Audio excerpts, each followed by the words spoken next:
Shalom Israel, grace and blessings from God the Father of our Lord Jesus Christ be unto you. And all praises to the Most High. We made it another week to another Sabbath day. And I am kind of still prepping, so y'all give me a minute while I get everything set up. We should still be able to start around the same time, around 8:05-ish. We appear to be streaming, so that's good. The stream has started. All praise to the Most High for that. Let me check and make sure everything's functioning properly. Yeah. Let me turn this sound off. But yeah, everything is going according to plan, according to the Father's will always. So okay, let me switch. Let's see. All right.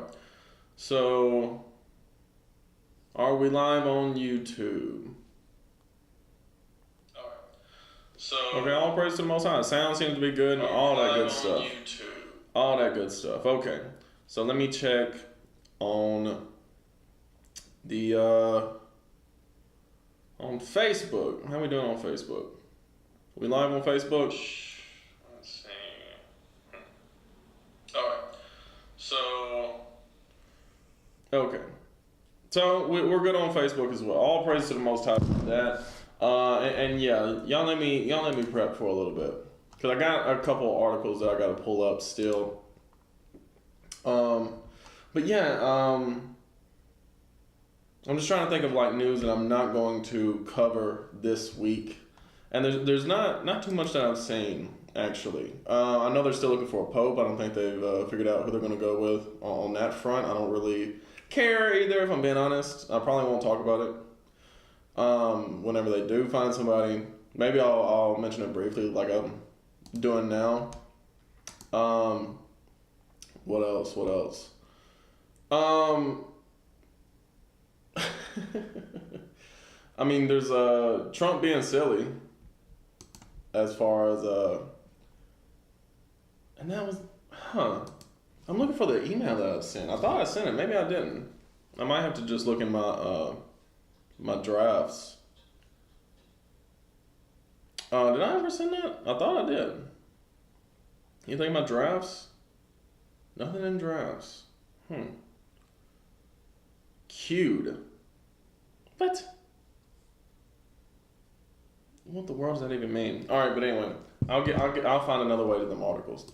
But yeah, and Trump being dumb as far as I've seen a clip where Trump saw the tattoos that was on Kilmar Abrego Garcia's knuckles, and it was like a few different things. They were supposed to represent the letters MS-13, so allegedly, so somebody put that on somebody like Photoshop the letters MS-13 because it was somehow supposed to represent that allegedly, and Trump thought it was actually like legit, like he actually had MS-13 on his fingers. But any of y'all that think that see, it says that I sent it over here, so I don't know what it's doing. But any of y'all that think that like Trump is like much better mentally than Biden, you've lost your mind. Like he's only like marginally more mentally there than Biden is. Like he's not, like they're both really old dudes, you know. So like, and yes, there are levels to it, and he's not as bad as Biden, but it's not as big of a gap as a lot of people try to make it out to be. Yeah, Trump is he's a foolish Edomite. It is what it is. He's the devil. But, okay, this should be just about everything we need for the lesson. We will go ahead and get started. Let me just pull this down. Not events near me. Come on now. I'm just looking at, get out of here.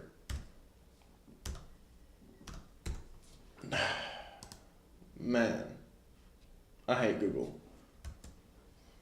All right, so Yeah, let me just pull this camera down. We'll go ahead and get started. There we go. All right, so the first thing I want to talk about is Cinco de Mayo. And that's just because that's coming up. When is that, Monday? And yeah, so we'll talk about that. And we may not even get to some of these other articles because there's another thing that I do want to talk about. Cinco de Mayo, right? That's coming up Monday. And Cinco de Mayo means 5th of May. It's an annual celebration held on May 5th to celebrate Mexico's victory over the Second French Empire at the Battle of Puebla in 1862. All right, so that's what Cinco de Mayo is celebrating, right? Is the Mexicans' defeat of the French in 1862, led by General Ignacio Zaragoza. All right, it said Zaragoza died months after the battle from an illness. However, a larger French force ultimately defeated the Mexican army at the Second Battle of Puebla, and that was the following year in 1863, and then occupied Mexico City. So what a lot of people really don't realize, and then it goes on to say that the U.S. Began to help the Mexican Liberation Front get rid of that French empire, right? But what a lot of people don't realize, even a lot of people who celebrate Cinco de Mayo, they don't realize that it's actually a farce, as in like, it's a mockery. Because like, okay, it celebrates the first battle, but the second battle y'all lost, right? So like, why celebrate Cinco de Mayo? It really represents an ultimate loss, right? A big L that was being taken. That's what Cinco de Mayo represents, an L. Like, you may have got a dub on May 5th, but the following year, you took a major L. So, like, why celebrate that? That's silly. That's just ridiculous, all right? It's just ridiculous. Kind of like Juneteenth, celebrating Juneteenth. And really, and what's, I think Judge Mathis actually pointed this out as far as like how Juneteenth really just is celebrating ignorance. That's really all it is. Because, you know, that was when the slaves first heard word of their freedom, was, you know, around June 17th, whenever it was already declared several months earlier, right?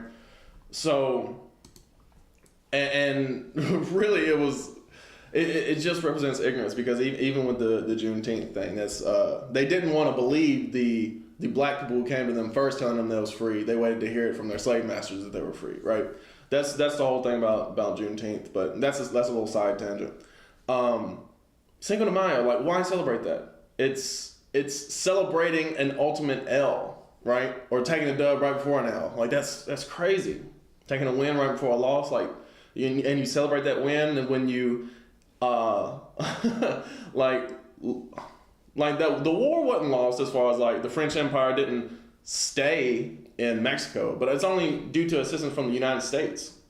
So like, why even celebrate that? That's not true. It's not the true heritage of Mexican. Cinco de Mayo is not. All right, it's just, you know, groping at noonday, like the blind grope in darkness. A feast day, a real celebration, a real holy day that's coming up the same day, which is actually going to be May the 4th going into the 5th, is the Day of Simon. And we're going to get into that real quick, the Day of Simon, because whenever I was, you know, trying to figure out lessons to go over this week, I forgot completely to talk about the Day of Simon, which is coming up. But I'll go ahead and touch on it real quick. We'll get into it. Day of Simon is in chapter 13, I believe.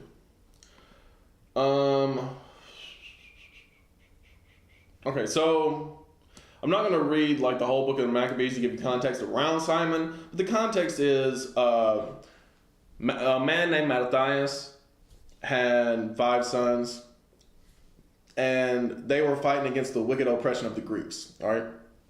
Namely, under Antiochus Epiphanes, the Greeks came through and just polluted the temple, polluted Jerusalem with idolatry, all right? And were killing the people, making sure they didn't keep the laws of God, all right? Because they said, hey, you need to worship Greek gods. You can't worship the God of Abraham, Isaac, and Jacob. You need to worship Greek gods, right? So Mattathias and his sons were the chief leaders against this, wicked Greek movement, all right? And, they kind of started a movement themselves, right? They gathered together all those who wanted to fight against the wicked oppression. And they, being priests, were, scholars in the law. And so they were teaching the people, leading the people into battle, and overcoming these invading forces. Led by Judas Maccabeus, right? That was the mightiest of the sons of Mattathias. And then after Judas died in battle, you had Jonathan take over after him. And then after Jonathan died, he was initially captured and then killed by Greeks. Then Simon. Now, I guess that's where we're at now. Simon is leading the people. All right, so in 1 Maccabees chapter 13, now when Simon heard that Tryphon had gathered together a great host to invade the land of Judea and destroy it, and saw that the people was in great trembling and fear, he went up to Jerusalem and gathered the people together, and gave them exhortation, saying, Ye yourselves know what great things I and my brethren and my father's house have done for the laws and the sanctuary, the battles also and troubles which we have seen, by reason whereof all my brethren are slain for Israel's sake, and I am left alone. Right? So Simon was the last of his family. All right. Now therefore be it far from me that I should spare my own life in any time of trouble, for I am no better than my brethren. He said, look, I'm ready to fight to the death as well.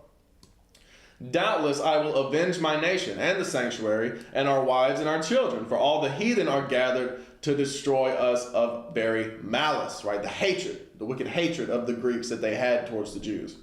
Now, as soon as the people heard these words, their spirit revived, right? It was encouraging to them. And they answered with a loud voice, saying, Thou shalt be our leader instead of Judas and Jonathan thy brother.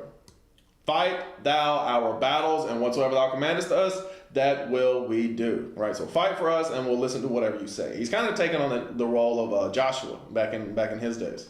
All right? Except Simon is also a priest, and he becomes the high priest. So then he gathered together all the men of war and made haste to finish the walls of Jerusalem, and he fortified it round about.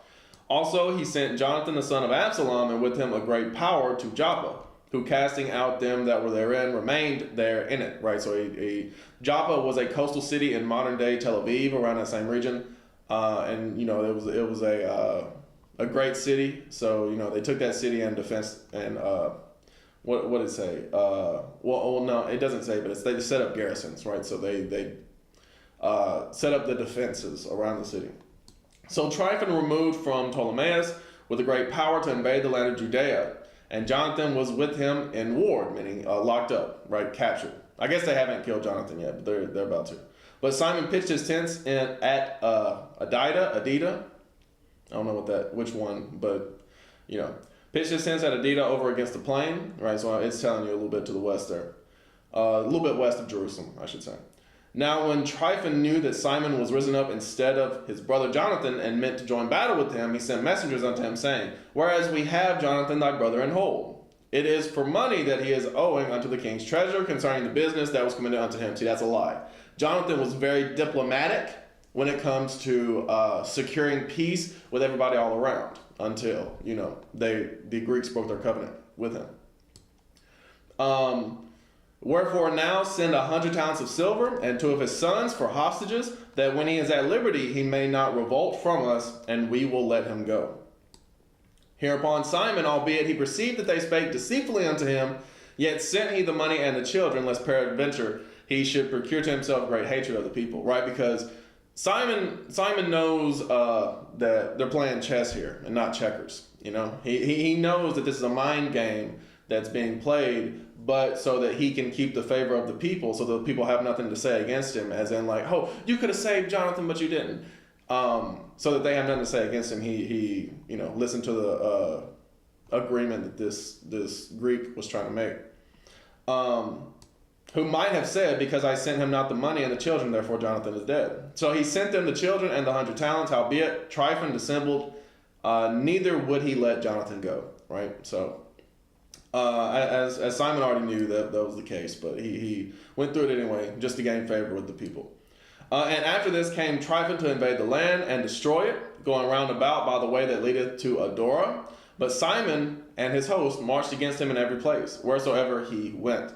Now they that were in the tower sent messengers unto Tryphon to the end that he should hasten his coming unto them by the wilderness and send them victuals, right? Because you had mostly Greek following Jews, like Jews who preferred the Greeks that were kind of stationed up in the Tower of Jerusalem. They let some heathen in, but it was mostly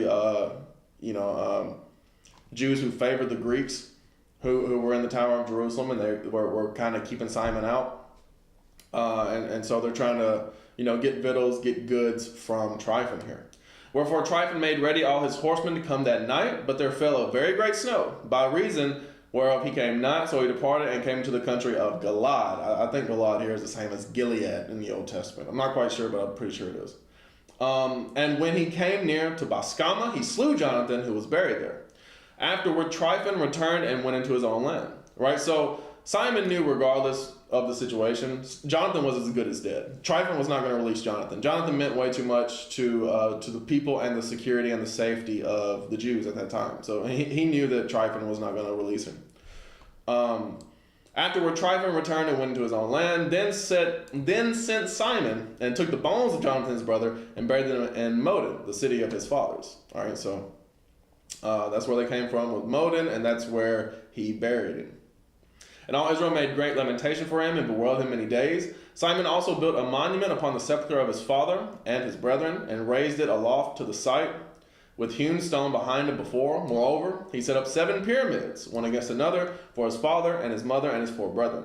Right. So the reason why you see pyramids all over the world, this is kind of a tangent. The reason why you see pyramids all over the world is because Israelites are all over the world, right? So there's pyramids in Asia, there's pyramids in the Americas, there's pyramids in Africa, obviously, and it was just something that the Israelites did. It was a custom of the Israelites to build pyramids because we were in Egypt originally. Built some pyramids there, but not all of them. But that's where we got the habit of building pyramids. And in these he made cunning devices, about the which he set great pillars. And upon the pillars he made all their armor for a perpetual memory, and by the armor ships carved, that they might be seen of all that sail on the sea. This is the sepulchre which he made at Modin, and it standeth yet unto this day. When that was written by the scribes, I don't know if it's still around to this day, because you've had a lot of wars going on over there, not only in ancient times, but in modern times with stuff blowing up. So it's hard to say whether that's still standing to this day. Now Tryphon dealt deceitfully with the young king Antiochus and slew him.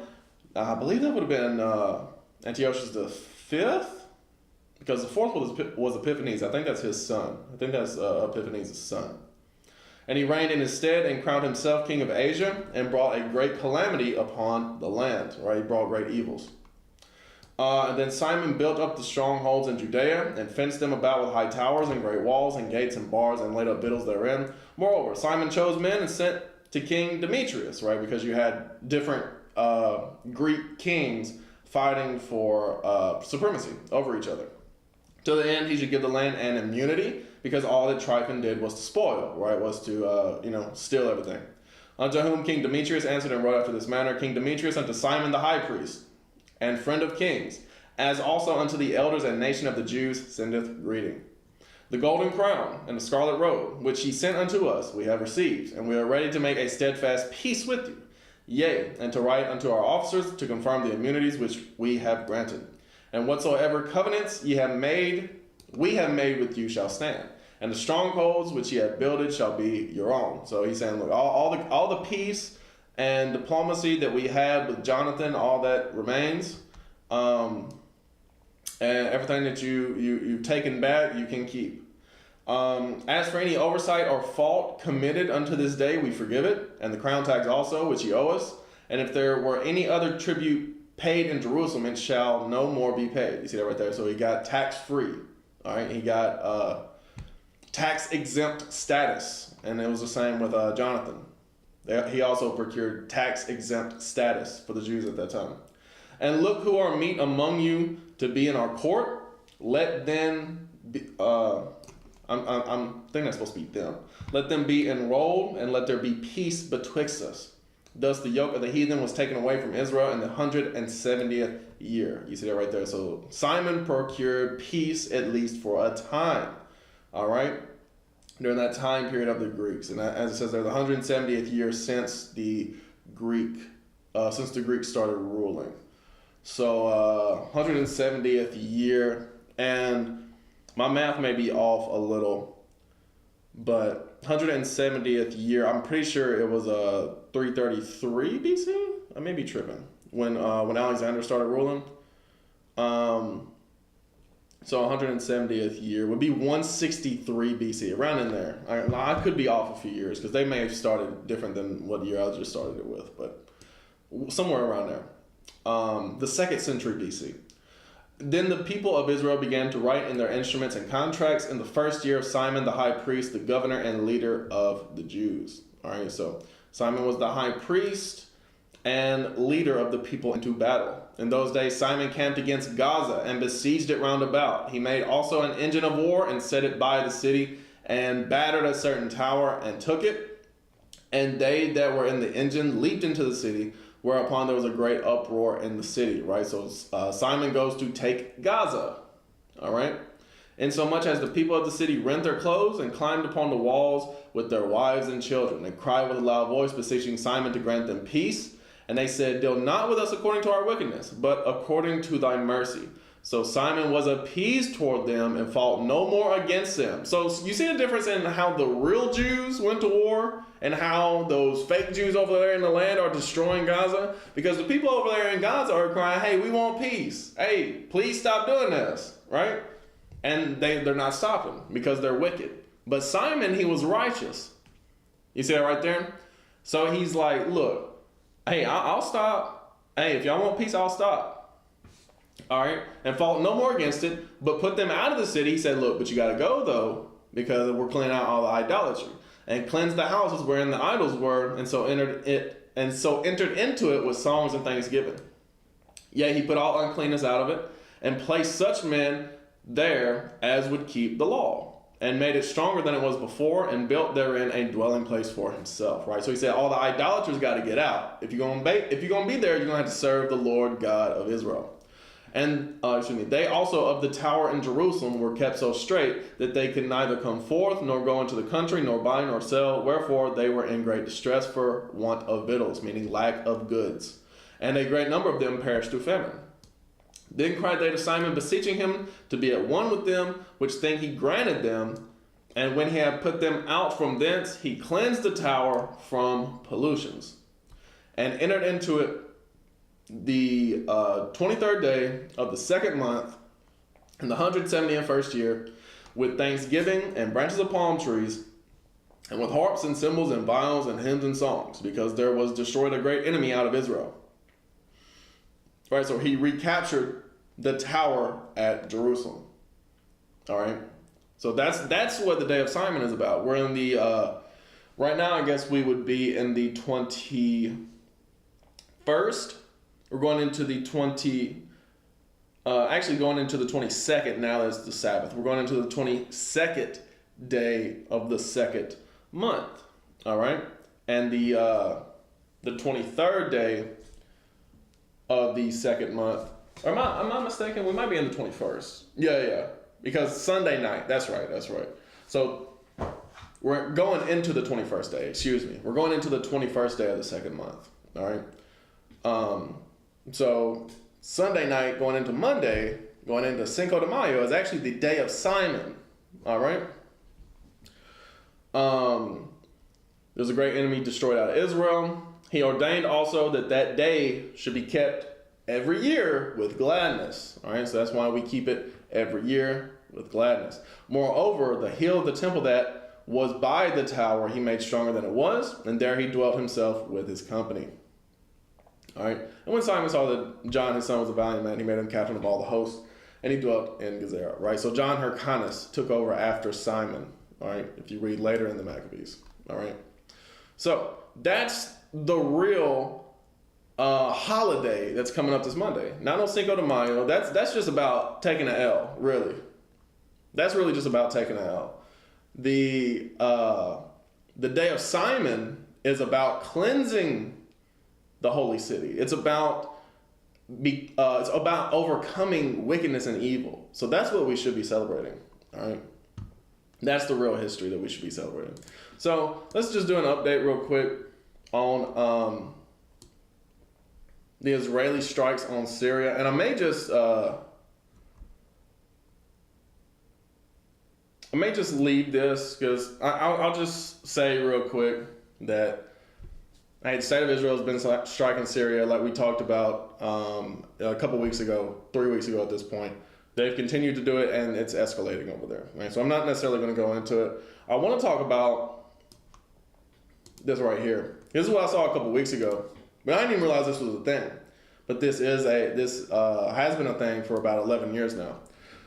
It says, in a broken world, this is an opinion piece, by the way, by Wang. Wei Yao. I do not even know how to pronounce his last name there. But I'm assuming Chinese, could be Korean. Doesn't appear to be Japanese as far as the last name is concerned. In a broken world, China, Japan, Korea cooperation is Asia's backbone. All right. So it says, by blending economic might, technological prowess, and cultural bonds, cooperation can be elevated into a transformative and inspiring force. All right, this is on South China. What's the name of this? South China such and such.com. Shoot, I don't even know what this is called. SCMP, something like that. South China, something or other. Chinese Foreign Minister Wang Yi was in Tokyo recently for the 11th China, Japan, South Korea trilateral foreign ministers meeting. The first since November 2023, right? So they didn't hold one last year. All right. See, I thought it was an annual meeting. Evidently, they didn't hold one last year. During the visit, he also co-chaired the 6th China-Japan high-level economic dialogue with Japan's Foreign Minister Takeshi Iwaya. The results were promising. 20 consensus points emerged from the economic dialogue, spanning trade to green development, alongside a commitment to hold a trilateral summit by the end of the year. Right, so he said we're going to come back and do it twice this year because we missed out in 2024, I presume. Just days earlier, speaking at the 20th Roundtable Japan in Tokyo, I witnessed the palpable momentum for cooperation in East Asia. Our three nations are bound by geography and neighbors who cannot escape one another. All right? We are neighbors that cannot escape one another. This proximity demands that we prioritize our geopolitical relationships, harnessing our collective strengths for mutual benefit. All right? Asia coming together. All right? This was a lot longer. This was a lot longer article that I seen whenever I was first looking into it. Maybe it's because there was a whole bunch of ads, and it just got rid of the ads because I use my ad blocker. Let's see.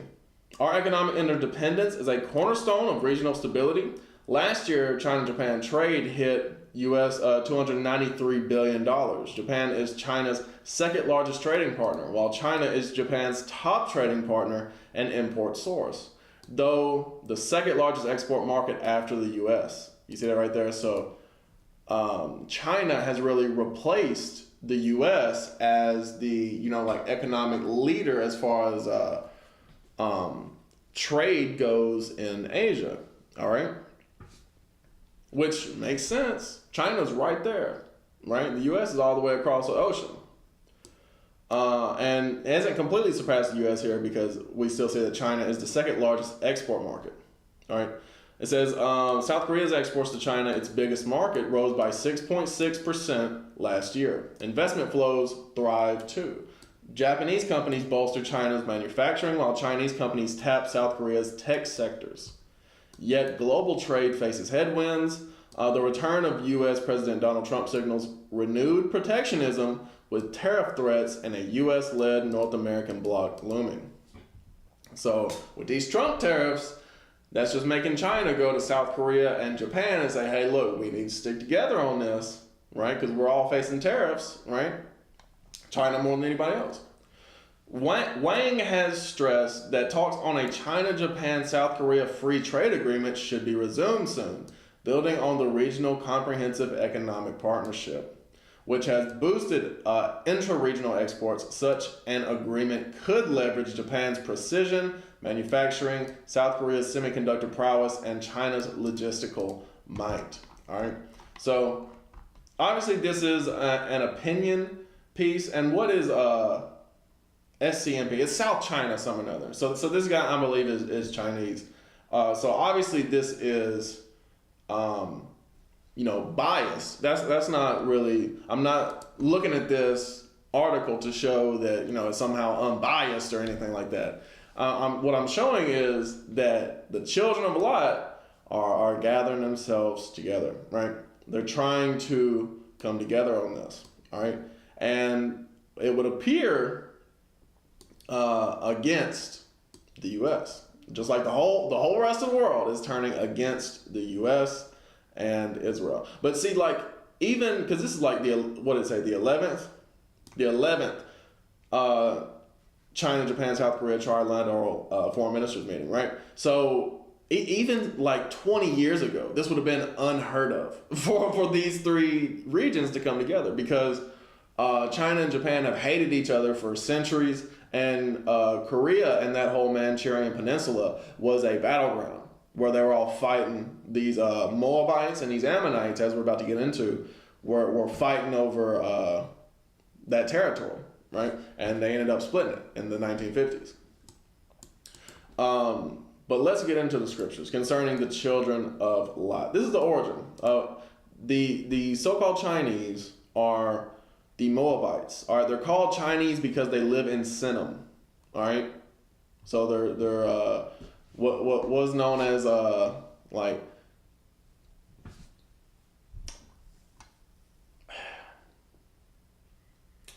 I'm trying to think of the war. There's a particular war called the Sino something or another war. That's where China got its name from. It's actually Sinim. All right. So,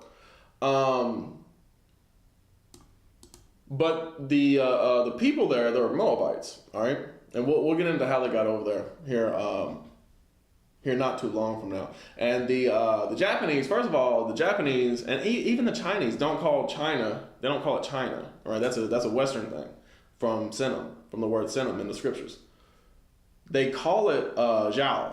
That's what they call it. I don't know exactly what Zhao means to the Chinese, but like the Japanese don't call Japan either. All right, again, that's a Western thing. The Japanese call Japan Nippon. All right, and that means the land of the rising sun, right? Or meaning the furthest east that they could go. All right, basically. So that alone just shows that the Japanese aren't like originally from that island. All right, they moved there. But anyway, Genesis 19. Start with Genesis 19. And there came two angels to Sodom at even, and Lot sat in the gate of Sodom. And Lot, seeing them, rose up to meet them, and he bowed himself with his face toward the ground. And he said, "Behold, now my lords, turn in, I pray you, into your servant's house, and tarry all night, and wash your feet, and ye shall rise up early and go on your ways." And they said, "Nay, but we will abide in the street all night." Right? So the angels, if you read the previous chapter, they're going to Sodom to do kind of like a reconnaissance mission to see if there's anybody worthy of salvation there, or if they should just destroy the whole city. And as we read, not just that city, but the whole region. And they're like, "No, we're just going to stay on the street all night." Lot's like, because he doesn't even necessarily know they're angels, right? But he knows there's something about them. And he says, "Hey, look, y'all don't want to stay out in the street all night. Hey, come on in. Come chill with me tonight." And he pressed upon them greatly, and they turned in unto him, and entered into his house, and he made them a feast, and did bake unleavened bread, and they did eat. But before they lay down, the men of the city, even the men of Sodom, compassed the house round, both old and young, all the people from every quarter. And they called unto Lot, and said unto him, "Where are the men which came in to thee this night? Bring them out unto us, that we may know them." Right? I mean, they ain't talking no like, "Hey, we're going to have a conversation." They talking about no in the, what people say in the biblical sense. All right? They want to force sexual relations upon them. These are some P. Diddy type people. All right? But even way worse. All right? It says, "And Lot went out at the door unto them, and shut the door after him, and said, I pray you, brethren, do not so wickedly. Behold, now I have 2 daughters which have not known man. Let me, I pray you, bring them out unto you, and do ye to them as is good in your eyes. Only unto these men do nothing, for therefore came they under the shadow of my roof. He said, that's why I brought them in, so that y'all wouldn't be out here having your way with them. All right? I would rather you do this to my daughters than these men, because again, Lot knew there was something about these men. And also, when it comes to like forcing people, that's a sin, and doing gay stuff, that's a sin. So that'd be adding sin to sin. Lot say, hey, I'd rather you just do 1 sin than 2, right? It said, and they said, stand back. And they said again, this one fellow came in to sojourn, and he will needs be a judge. They said, stop judging us. Even though they got this whole, gang rape, gay rape culture that they got going on in Sodom. They said, look, you can't judge us. That's what they said. Now will we deal worse with thee than with them? They said, look, we're going to get you now. And they pressed sore upon the man, even Lot, and came near to break the door. But the men put forth their hand and pulled Lot into the house to them and shut to the door. Right, so the angels pulled Lot in, and they smote the men that were at the door of the house with blindness, both small and great, so that they wearied themselves to find the door. You see it right there. So they smote them with blindness. Right, everybody got blindness, so now they can't see. And the men said unto Lot, hast thou any here besides, son-in-law, and thy sons and thy daughters, and whatsoever thou hast in this city? Bring them out of this place, right? So the angels are like, look, we're going to destroy this place. But you're a good man. Hey, take everything you have and get out of here. For we will destroy this place, because the cry of them is waxen great before the face of the Lord. And the Lord had sent us to destroy it. And Lot went out and spake unto his sons-in-law, which married his daughters, and said, up, get you out of this place, for the Lord will destroy the city. But he seemed as one that mocked unto his son-in-law, right? Sons-in-law. They didn't believe him. They said, oh yeah, God's going to destroy this place, right? The same thing that, people be saying whenever we go out to the streets. The same thing that they say, oh yeah, God's going to judge the world. Huh? Christ's going to come back, huh? Yeah, that's what's about to happen. And when the morning arose, then the angels hastened Lot, saying, arise, take thy wife with thy 2 daughters, which are here, lest thou be consumed in the iniquity of the city. Right? So he said, hey, look, get you and your hey, the sons-in-law don't want to come. Hey, they getting destroyed too. Get you and your daughters and your wife, and y'all leave. All right? Because this city's about to be destroyed, and we're not going to let the iniquity persist any longer. All right? And while he lingered, the men laid hold upon his hand, and upon the hand of his wife, and upon the hand of his 2 daughters, the Lord being merciful unto him, and they brought him forth and set him without the city. You see that right there? So he said, look, y'all taking too long. We're about to destroy the city now. Y'all taking too long. And they grabbed him and took him out the city. All right? And it came to pass, when they had brought them forth abroad, that he said, escape for thy life. Look not behind thee, neither stay thou in all the plain. Escape to the mountain, lest thou be consumed. Right? So they said, look, don't stay in the plain. We're going to destroy everything in the plain. All right? People say like just Sodom and Gomorrah, but it's more than that. All right? It was everything in the plain that they destroyed. All right? And Lot said unto them, oh, not so, my Lord. Behold, now thy servant hath found grace in thy sight, and thou hast magnified thy mercy, which thou hast showed unto me in saving my life. And I could not escape to the mountain, lest some evil take me and I die. Behold, now this city is near to flee unto, and it is a little one. Oh, let me escape thither. Is it not a little one? And my soul shall live. And he said unto him, see, I have accepted thee concerning this thing also, that I will not overthrow this city, for the thing for the which thou hast spoken. Right? So he said, look, I'll spare this city, Zoar. Haste thee, escape thither, for I cannot do anything till thou be thither. Therefore the name of the city was called Zoar. The sun was risen upon the earth when Lot entered into Zoar, right? So it was the next day, or the next morning, I should say. And so they didn't destroy Zoar for Lot's sake, all right? Then the Lord rained upon Sodom and upon Gomorrah brimstone and fire from the Lord out of heaven. And he overthrew those cities and all the plain and all the inhabitants of the cities and that which grew upon the ground, right? So all the plain, not just Sodom and Gomorrah. It was all the plain, all right? Just to prove that, I'm going to show this in Deuteronomy what Moses said, because Moses wrote both Genesis and Deuteronomy, so he would know. Deuteronomy 29, I think it is. Does it say about Sodom and Gomorrah? I believe it does. Where is this at? Where is it at? Here we go. So it's verse 23.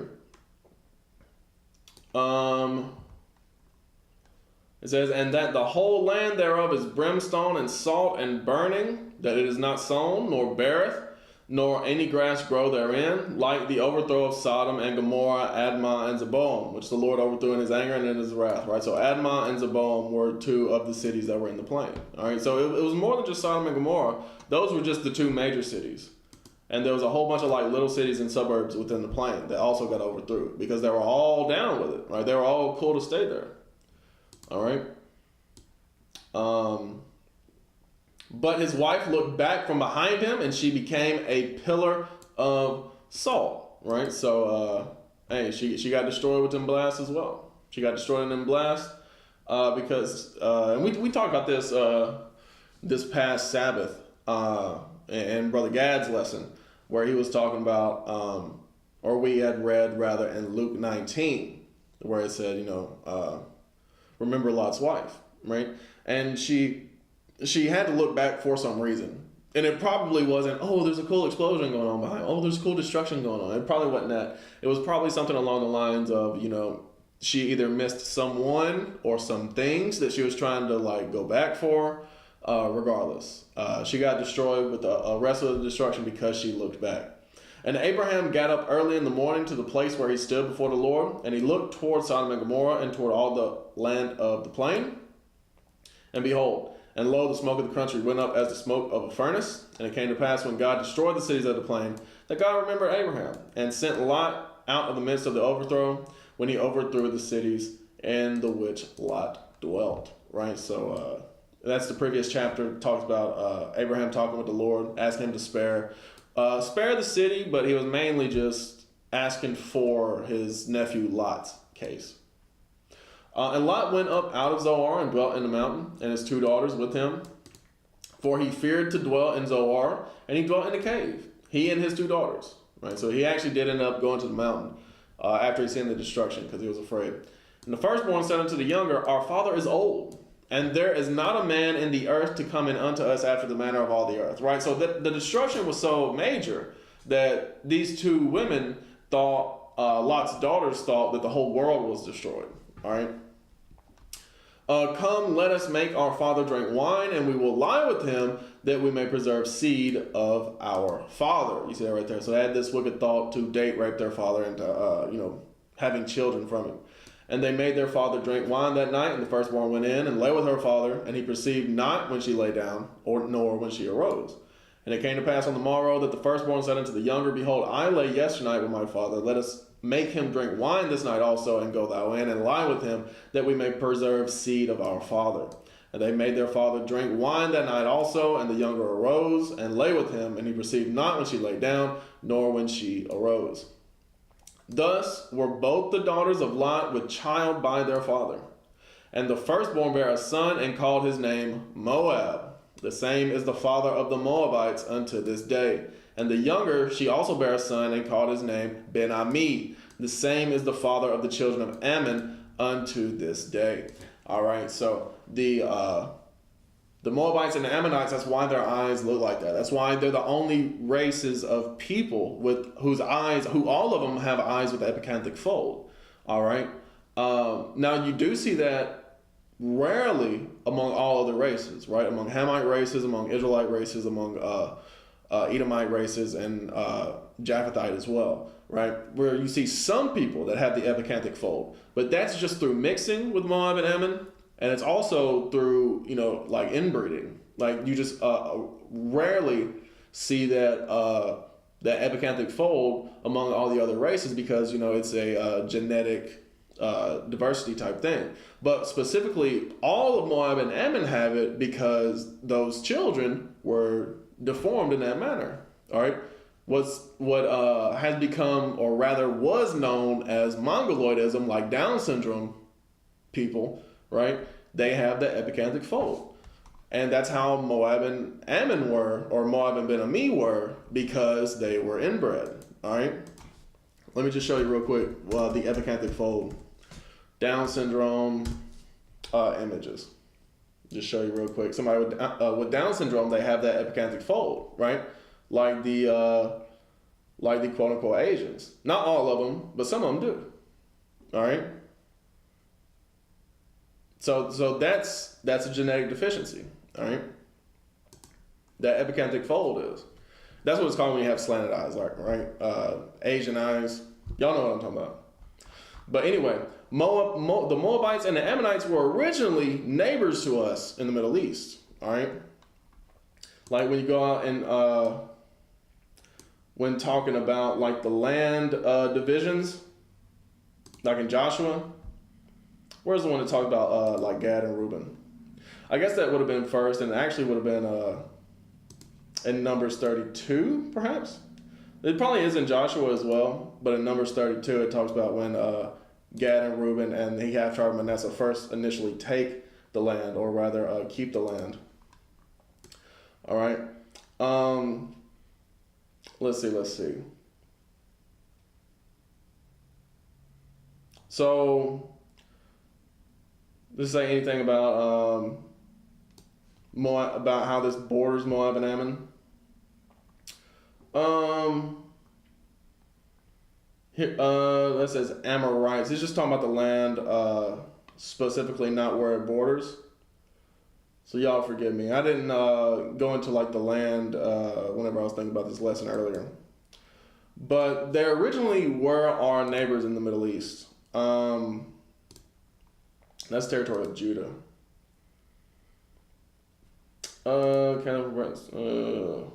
Not lands yet unconquered.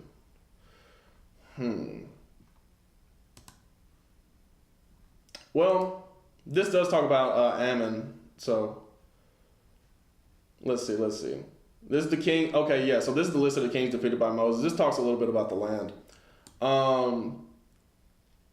So it says, now these are the kings of the land which the children of Israel smote and possessed their land on the other side of Jordan towards the rising of the sun, from the river Arnon unto Mount Hermon, and all the plain of the east. Right. So I'll pull up a map just to show you. But I also wanted to prove it with the scriptures. I ain't trying to just say, oh, take my word for it, or take this map's word for it, or whatever. That's what I'm looking for. I'm trying to prove all things. So this is actually a pretty good map. I like using this one. If you're familiar with Bible History 101, then you know I use this map a lot. But you see Moab's down here. That's where they were originally, on the other side of the Dead Sea. And you got Ammon up here to the northeast of Moab. That's how it used to be. All right, Ammon's right there.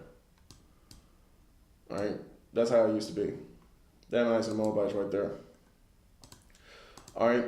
It says, Sihon, king of the Amorites, who dwelt in Heshbon and ruled from Aroer, which is upon the bank of the river Arnon, and from the middle of the river, and from half Gilead unto the river Jabbok, which is the border of the children of Ammon. As we just saw, they were to the east. Surprisingly, it doesn't say anything about Moab right here. I figured it would. But regardless, you saw the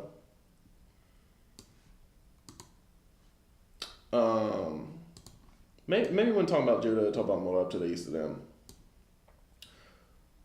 Y'all saw the map though. Y'all saw the map. I'm not gonna get too bogged down with this. If I can't find it, I can't find it. But I'll keep moving on. All right. So anything here about Moab? That'd be the what's the search tool? I don't even like that necessarily. All right, so the cities of Judah. Yeah, so I'm not even gonna necessarily get into any much further, but Moab was right there south of Reuben. Yeah, if I can't find anything on Moab right here, then it's all good. It's all good.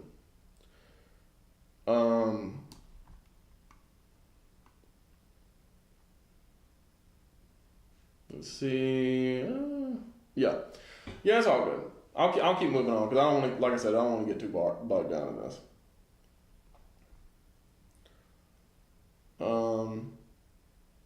Yeah, we'll keep moving. Anyway, I know Deuteronomy Deuteronomy 1 does talk about the land. Deuteronomy 1 and 2 does talk about the land dividing. But regardless, let's talk about how Moab and Ammon are. Amos 1, and possibly in Amos 2 as well, when talking about Moab and Ammon. So it starts with Ammon here in Amos 1 and picks up with Amos 2, talking about Moab. All right. I believe, because this is about Gaza, Ashdod, Syria, Damascus. Okay. Tyrus, and then Edom, and then Ammon. Amos 1 verse 13. Thus saith the Lord, for 3 transgressions of the children of Ammon, and for 4, I will not turn away all the punishment thereof, because they have ripped up the woman with ripped up the woman with child of Gilead, right? So as we read, that was to the Gadites and the Reubenites, that they might enlarge their border. But I will kindle a fire in the wall of Rabbah, and it shall devour the palaces thereof, with shouting in the day of battle, with a tempest in the day of the whirlwind. And their king shall go into captivity, he and his princes together, saith the Lord. All right, so understand that the Ammonites went into captivity. All right, and that's talking about ancient times, though there is parallels to last day prophecy as well. But that specifically is talking about the captivity of ancient times. Thus saith the Lord, for 3 transgressions of Moab, and for 4, I will not turn away the punishment thereof, because he burned the bones of the king of Edom into lime.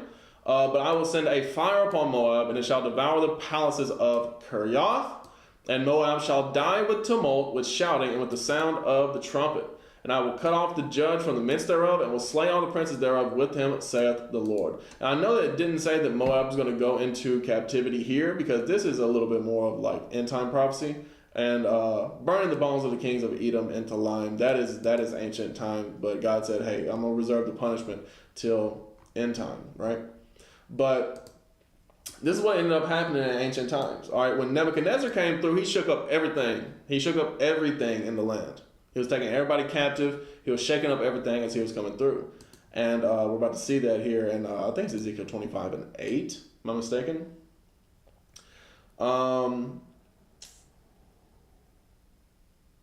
Yeah, it's not verse 8. It's on down. I'll start with verse 1.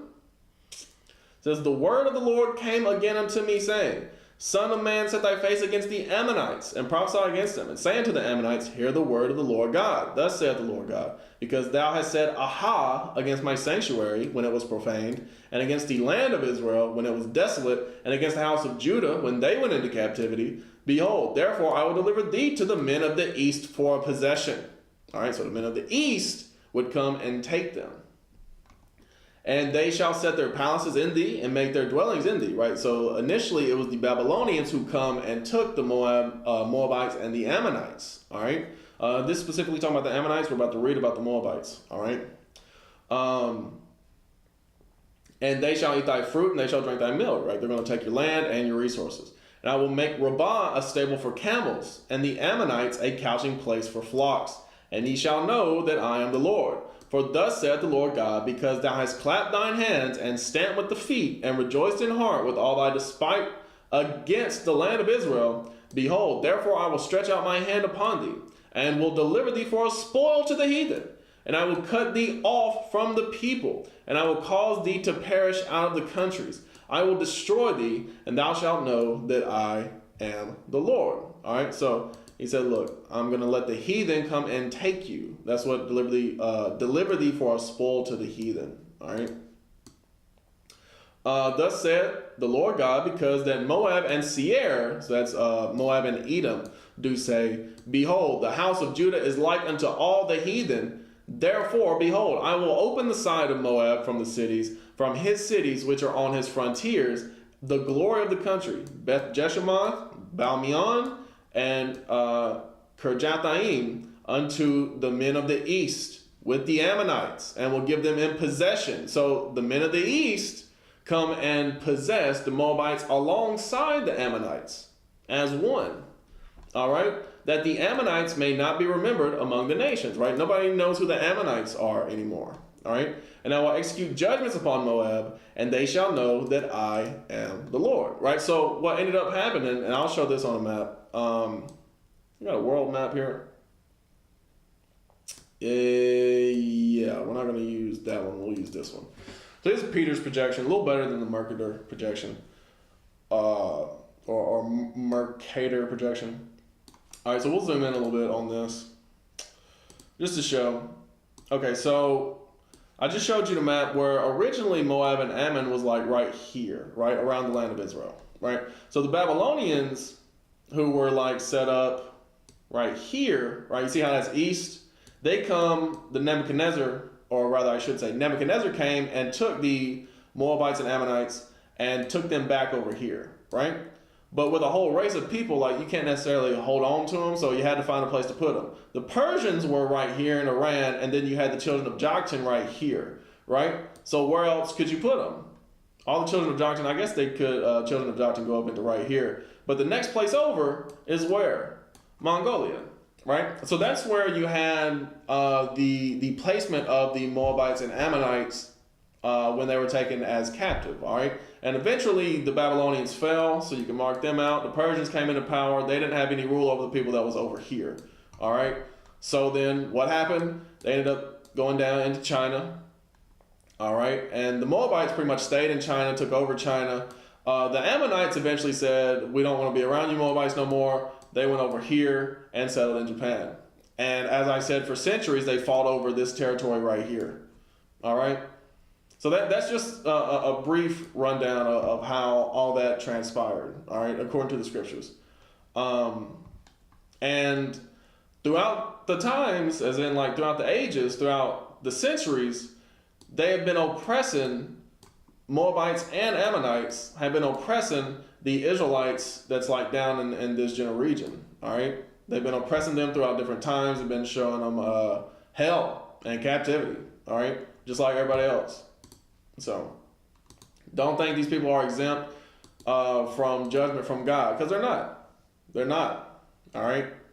So just to show that real quick, as far as Moab and Ammon are concerned, and I will just show this why they're joining together here in these last days. Because again, they've only had 11 trilateral summits between South Korea, Japan, and China. All right, they've only had 11 of those, and those countries have been around since the 50s, right? Like I say those countries because South Korea wasn't introduced as a country until the 50s, right? So they've had all that time. They've only had 11 of these, trilateral summits. But in Isaiah 13, it talks about when the day of the Lord is coming. Just to give a little context here.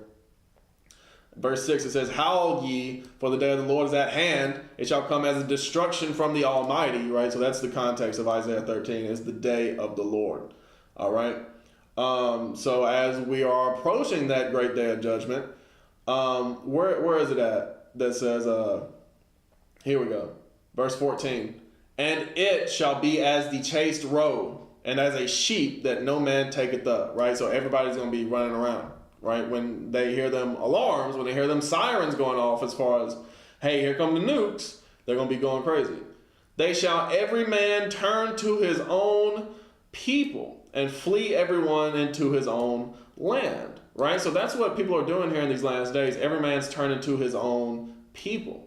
It's only dumb Israelites that think that like everybody's just gonna live in peaceful coexistence forever. It's not gonna happen. All right, there's gonna be a day when it's judgment, and then where you gonna turn? If you haven't already turned to your own at that point, if you hadn't already gathered together as that nation not desired, you're just gonna be destroyed. As it says here, everyone that is found shall be thrust through. I mean, you're just gonna be put to death. And everyone that is joined unto them shall fall by the sword. You see that right there? So if you try to join yourself with somebody else, they're going to turn on you. It is what it is. And the Moabites and Ammonites know that instinctually. So they're trying to make peace with each other because they know that they come from literally the same lot. All right? So that's why they're doing that. But check the judgment. Check the judgment from the Most High. All right? And I believe it's 2 Ezra 16. Yeah, so it says, it might be even 15 when it goes into deeper on Asia. I think it actually is. But it says, woe be unto thee, Babylon and Asia. Woe be unto thee, Egypt and Syria. So Egypt and Syria representing, the Middle East region. But also Babylon, being Babylon the Great, the U.S., and Asia is pretty self-explanatory. All right, in ancient times it meant Turkey, but this is prophecy, so it takes a modern meaning. All right, when we're talking about prophecy, it is chapter 15 that talks about Asia and goes into the description of why judgment is coming upon Asia. All right, so we've been into 2 Ezra 15 whenever we're talking about things that are unfolding, because it literally gives you the steps by which it will happen. We're somewhere around 29 and 30 now. All right. And it even says in 31 that the dragons of Arabia, that's the context here, will have the upper hand, remembering their nature, and they'll turn themselves conspiring together. Right. So all the Ishmaelites are going to turn to their own people as well. They're going to unite. Let's see. Here we go.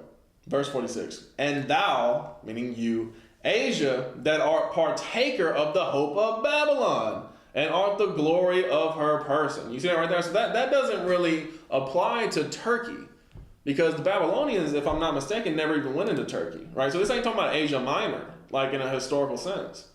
I might be mistaken, but I'm pretty sure the Babylonians never even went into Turkey. Do I got a Babylonian map here? Map of Babylon. I may not. I got Persian and Assyria. Maybe I don't have Babylon. But I know that they didn't even cover the same territories as Assyria did. And definitely didn't cover the same territories as Persia did, though Persia did actually go into Asia Minor. Let me look up here. Map of Babylonian Empire. Thank you. What do we got going on here? See, they didn't even really go into Turkey like that. Not really. They didn't go into Asia Minor. They went into Eastern Turkey, Southern Turkey a little, but they didn't really go into Asia like that. So this can't be talking about Asia Minor. This is talking about the whole of Asia. All right, it's talking about what we know as today Eastern Asia, like China, Korea, and Japan. All right, the partaker of the hope of Babylon, because they are actually the ones innovating technology over there that America uses. All right, and all the glory of her person. Woe be unto thee, thou wretch, because thou hast made thyself like unto her. They want to be like America. That's what China is trying to do right now. They want to be like America. And they're surpassing America in all the wickedness and innovations that America, the wicked devices that America likes to partake in. All right?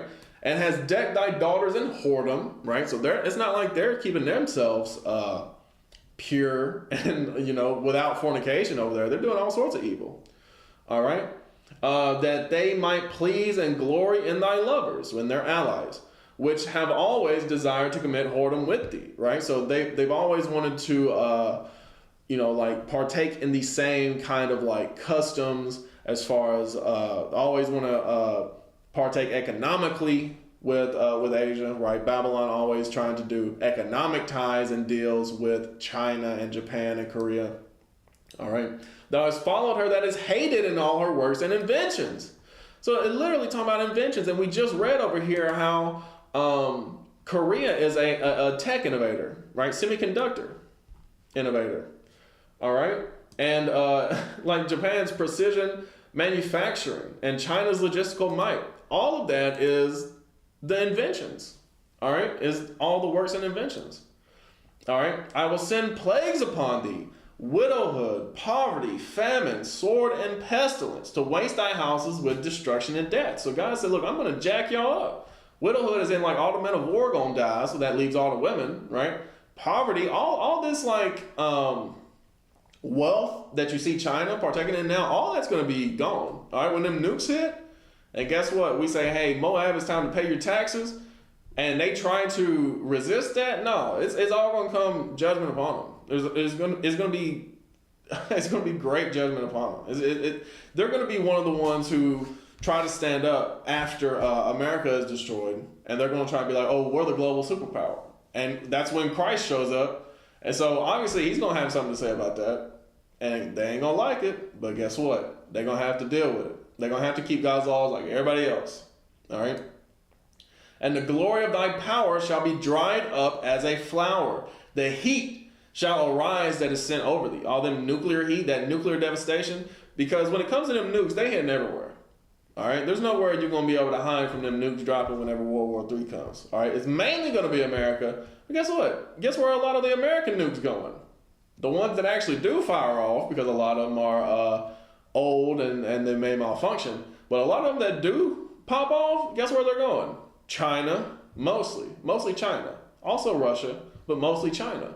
Some in the Middle East like Iran, but mostly China. All right, that's the U.S.'s biggest competitor in everything.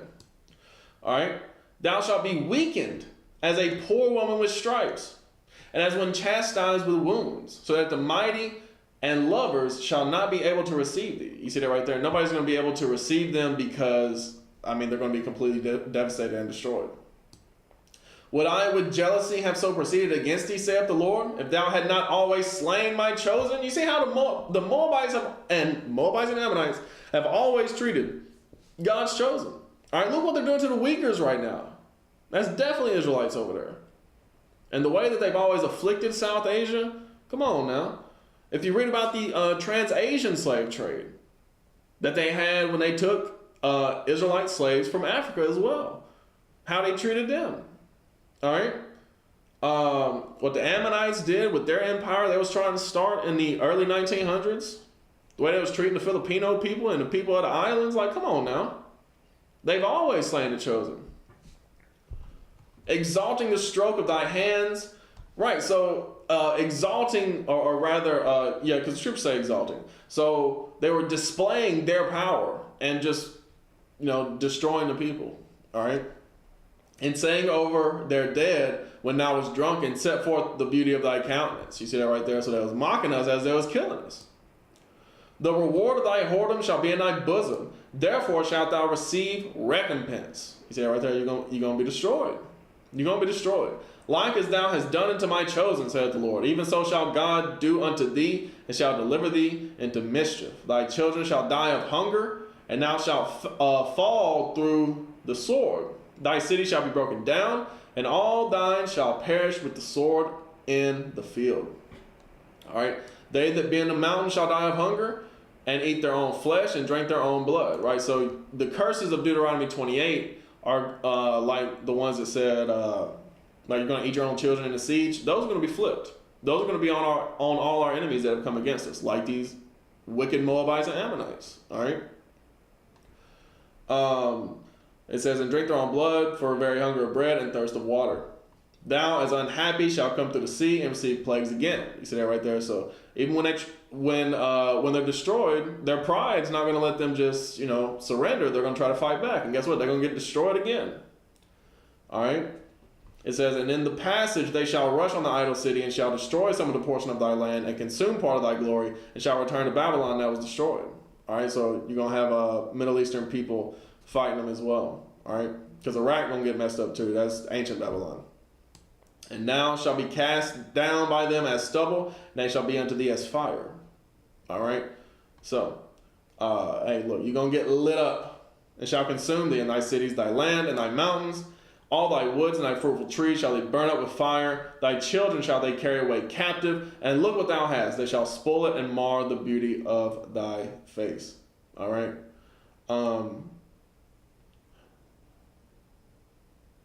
I may have messed that up, the interpretation of verse 60, but it's all good, it's all good. The point still remains that, as it says, like as thou hast done unto my chosen, saith the Lord, even so shall God do unto thee, and shall deliver thee into mischief. That's the point. That's the point. That these, hey, woe unto you, Asia. Woe unto you, Asia. As it says, woe be unto thee. All right? Y'all gonna get it. Y'all ain't escaping judgment. All the nations gonna receive judgment come judgment day. All right? So, with that, I know Esau got a little break this week because I didn't really have time to get into Israel. I had just seen this not too long ago, and I wanted to touch on it. This pact that they got going on. The thing is going to persist, man. This world is not going to persist. It's going to be destroyed sooner rather than later. All right? So y'all got to repent. Y'all got to get ready for it. All right? So with that, hope y'all learned something. I'm going to close it out with Matthew 26.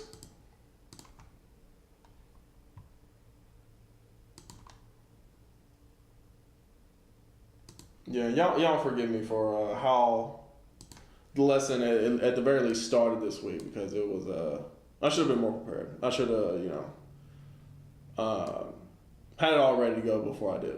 But anyway, Matthew 26 and verse 6. Now when Jesus was in Bethany in the house of Simon the leper, there came unto him a woman having an alabaster box of very precious ointment, and poured it on his head as he sat at meat. But when his disciples saw it, they had indignation, saying, to what purpose is this waste?